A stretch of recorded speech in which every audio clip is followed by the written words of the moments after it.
Salam sejahtera, terima kasih karena bersama dengan saya di Nazilin Unity Channel. Isu paling hangat pada hari ini melibatkan pengakuan Anwar Ibrahim tentang pendakwaan yang pernah dibuat sebelum ini. Baru-baru ini kita tahu Rosmah Mansur telah dibebaskan daripada pertuduhan dan juga dibebaskan oleh mahkamah. Ramai orang tak puas hati, tapi ini penjelasan daripada Anwar Ibrahim. Beliau kata pendakwaan beberapa kes terburu-buru cacat. Itu pengakuan Anwar Ibrahim. Anwar Ibrahim berkata kes berkenan bermotif politik dilakukan mereka yang berkuasa ketika itu. Persoalannya siapa yang berkuasa ketika itu? Itu persoalan yang kita nak tahu. Siapa orang yang berkuasa ketika itu yang membuat pendakwaan secara terburu-buru yang mana ianya bermotifkan politik semata-mata, politik dendam. Pendakwaan terhadap beberapa kes susulan PRU 2018 adalah cacat memandangkan ia dibuat terburu-buru, kata Perdana Menteri Anwar Ibrahim. Mengulas pembebasan Rosmah Mansur daripada tuduhan penggubahan wang haram, Anwar berkata kes tuduhan bermula sekitar tempoh itu digambarkan dibuat penuh racun dan permusuhan. Beliau terus menegaskan beliau tidak terbabit dalam mana-mana kes Rosmah seperti mana dilaporkan semalam.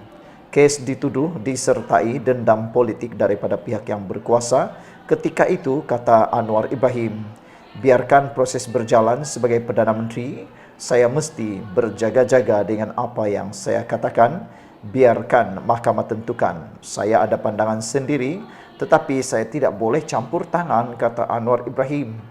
Pada Oktober 2018, Rosmah mengaku tidak bersalah atas 12 pertuduhan penggubahan wang haram melibatkan Rm7 juta ringgit dan 5 tuduhan gagal mengisytiharkan pendapatan kepada Lembaga Hasil Dalam Negeri LHDN. Perdana Menteri ketika itu adalah Dr. Mahathir Mohamad yang dilantik pada 10 Mei 2018. Pada Kamis, keputusan Rosmah dilepas dan dibebaskan mengundang kritikan pelbagai pihak, termasuk NGO menyeru Anwar supaya menetapkan garis masa jelas bagi memisahkan fungsi pendakwa raya daripada pejabat peguam negara. Mereka juga mendakwa tempoh khidmat peguam negara dipengaruhi Perdana Menteri. Pihak pendakwaan tangkas memfailkan rayuan ke Mahkamah Rayuan bagi merayu keputusan pembebasan isteri kepada bekas Perdana Menteri Najib Razak. Seorang pemimpin kanan DAP juga menggesa Pakatan Harapan PH memberi penjelasan asas pembebasan Rosmah daripada 17 pertuduhan penggubahan wang haram dan pengelakan cukai. Katanya keputusan itu jika dibiarkan tanpa penjelasan akan menjejaskan agenda reformasi PH dan menghakis keyakinan orang ramai terhadap komitmen kerajaan dalam keadilan dan kedaulatan undang-undang.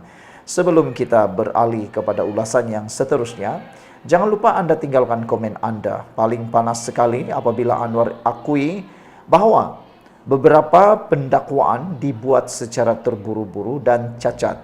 Ianya bermotif politik dan dilakukan oleh orang yang berkuasa ketika itu. Siapakah yang berkuasa ketika itu? Siapa lagi kalau bukan Tun Mahathir yang memerintah pada 2018, yang mana Tun Mahathir telah pun meletak jawatan selepas itu gara-gara kehilangan sokongan di parlimen. Jadi apakah ini akan menjadi lebih panas? Apa agak-agaknya jawapan balas daripada Tun Mahathir? Adakah beliau akan menyalahkan orang lagi? Sebab semua orang tahu Tun Mahathir kalau sudah diserang, dia akan cari kambing hitam dan salahkan orang. Sekian dulu, jangan lupa tinggalkan komen anda. Salam sejahtera, terima kasih karena bersama dengan saya di Nazilin Unity Channel. Agak kesian juga kepada para penjawat awam yang tidak sign SSPA.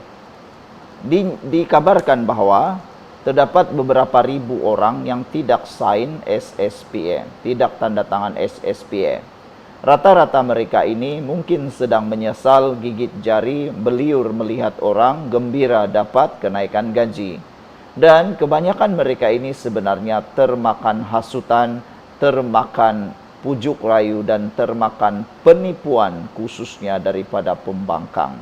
Walaupun telah meratib, menipu, mengatakan bahawa kenaikan gaji SSPA Anwar Ibrahim Kerajaan Madani itu adalah penipuan. Ada yang mengatakan bahwa ianya tidak akan dilaksanakan dan hanya untuk menyusahkan penjawat awam. Semua itu penipuan yang menyebabkan beribu orang tak tanda tangan SSP. Akhirnya mereka rugi, akhirnya mereka menyesal. Padan mukalah kan. Ada juga baru-baru ini saya lihat satu video memaparkan Tun Mahathir Mohamad memperleke tindakan kerajaan Madani perpaduan Anwar Ibrahim, menyatakan menaikkan gaji penjawat awam. Akhirnya apa terjadi? Memang ada yang tertipu. Paling kesian maci-maci, paci-paci yang dah nak pencen.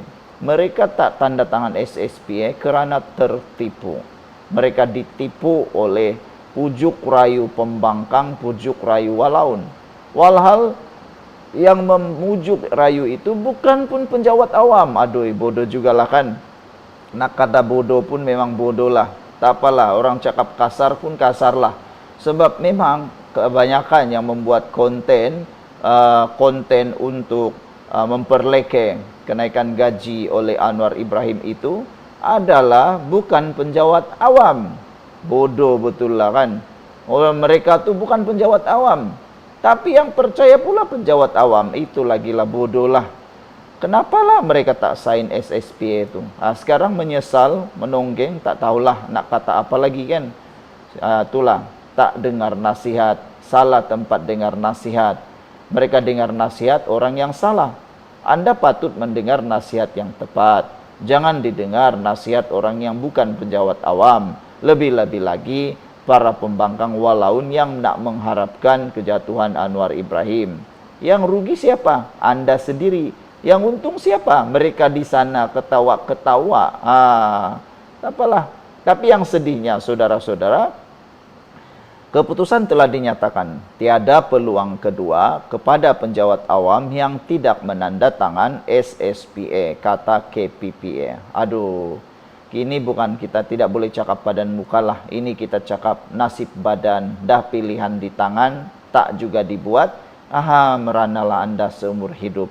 Ketua Pengarah Perkhidmatan Awam, Wan Ahmad Dahlan Abdul Aziz berkata, ini kerana kerajaan telah memberikan satu tempoh yang wajar, yaitu dari 21 Oktober hingga 30 November. Maknanya, hampir 1,5 bulan untuk Anda mengetahui, mengkaji, mendalami SSPA ini.